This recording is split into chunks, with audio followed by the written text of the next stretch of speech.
Shelley Duvall's unexpected appearance on the Dr. Phil show in 2016 left many shocked and concerned.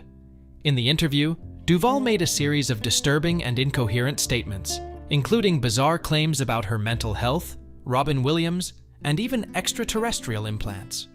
For many viewers, the interview painted a picture of a woman in deep distress, leading to widespread concern for her well-being. However, as the years went on, it became clear that Duvall's life had been marked by not only remarkable achievements, but also profound struggles, many of which had their roots in the intense pressures of Hollywood. Duvall, who became a household name in the 1970s, was known for her striking appearance, quirky personality, and distinctive voice. Her most famous role, of course, was as Wendy Torrance in Stanley Kubrick's 1980 horror classic, The Shining. However, the path that led her to such an iconic position in the film world was not an easy one, and her journey to stardom was filled with both serendipitous moments and heartbreaking challenges that would leave lasting marks on her physical and mental health. Born on July 15, 1949, in Fort Worth, Texas, Shelley Duvall was raised in a family of real estate brokers and cattle auctioneers turned lawyers. The combination of her free-spirited nature and the more traditional values of her parents set the stage for a childhood marked by contrast. Duvall was a bundle of energy, known for her chaotic and unpredictable behavior at home, which led her mother to affectionately call her Manic Mouse. While her parents adhered to more conventional paths, Duvall's boundless curiosity and eccentricity set her apart. She would later remark that she always felt like an outsider, someone who didn't fit into typical molds. Interestingly, acting wasn't part of Duvall's initial plans. In fact, she first pursued a path in science, enrolling in a biology program in college. However, a pivotal moment in her education would shift the course of her life forever. During a biology class, Duvall was forced to participate in a vivisection project involving a monkey. The traumatic experience deeply disturbed her and prompted her to abandon the field of science. Duvall quickly pivoted to study nutrition and diet therapy, but even this path was short-lived. Her burgeoning sense of individuality and unconventional spirit would eventually lead her to a completely different world: acting. After briefly working in the cosmetics sales industry, Duvall began modeling, leveraging her distinctive look and unique energy. In 1970, Duvall attended a party that would alter the trajectory of her life. She was engaged to artist Bernard Sampson at the time and hosted a gathering to support his work. Unbeknownst to her, 3 members of the crew from Robert Altman's film Brewster McCloud attended the party, and they were immediately captivated by Duvall's unique appearance and infectious energy. Soon after, Altman and his producer Lou Adler approached her with an offer to audition for a role in the film, marking the beginning of Duvall's acting career. Her early years in Hollywood were closely tied to Robert Altman, with whom she formed a strong working relationship. For the next few years, Duvall appeared in several of Altman's films, including McCabe and Mrs. Miller, 1971, and Thieves Like Us, 1974, which showcased her eccentric style and offbeat charm. Though Duvall was carving a niche for herself in Hollywood, her personal life was in turmoil. Her marriage to Bernard Sampson ended in 1974, and Duvall turned to New York's Actors Studio in hopes of refining her craft.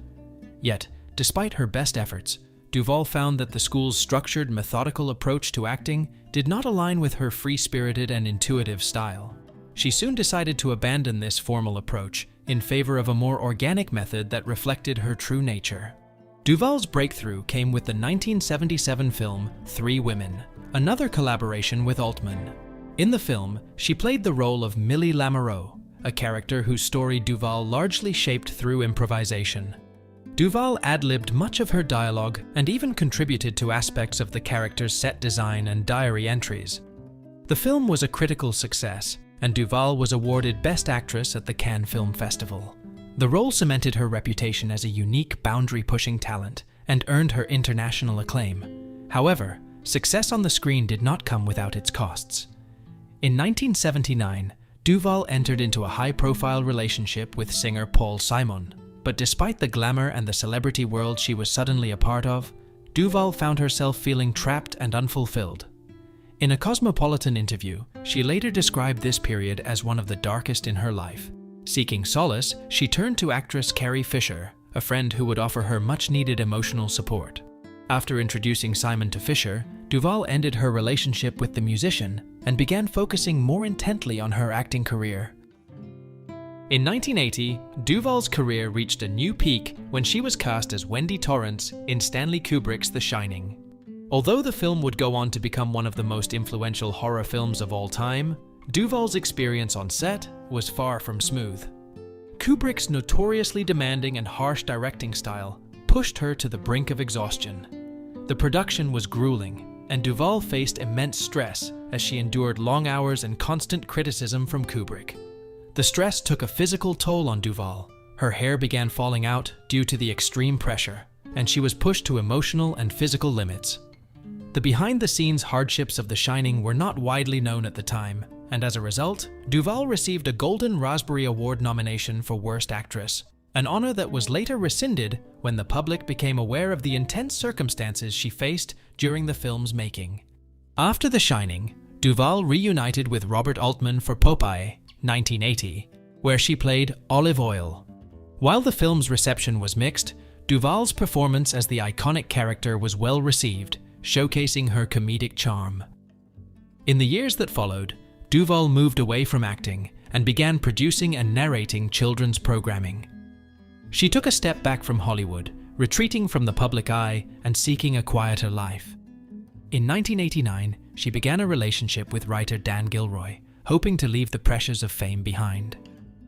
In the mid-1990s, after a devastating earthquake in Los Angeles, Duvall returned to Texas, where she would live for many years away from the spotlight. By the early 2000s, Duvall was rarely seen in public. It wasn't until 2016 that she made a controversial return to the public eye with her Dr. Phil interview, which stirred concern among fans and colleagues. In the interview, Duvall spoke about her health issues and made strange claims about her past and mental state. This shocking reappearance prompted many to question whether she had been exploited for entertainment, as her erratic behavior appeared out of sync with the Shelley Duvall they remembered from the silver screen. In 2022, Duvall announced her return to acting, signing on for the independent horror film The Forest Hills. Fans and critics alike were eager to see her back on screen, but tragically, Duvall passed away in July 2024 due to complications from diabetes, marking the end of an era for a once-beloved actress. Tributes poured in from fans and colleagues, remembering her as one of the most unique and influential figures in Hollywood.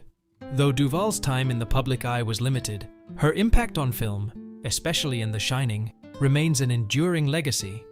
Her distinctive voice, unforgettable performances, and distinctive roles will continue to captivate audiences for years to come, ensuring that her place in cinematic history remains secure.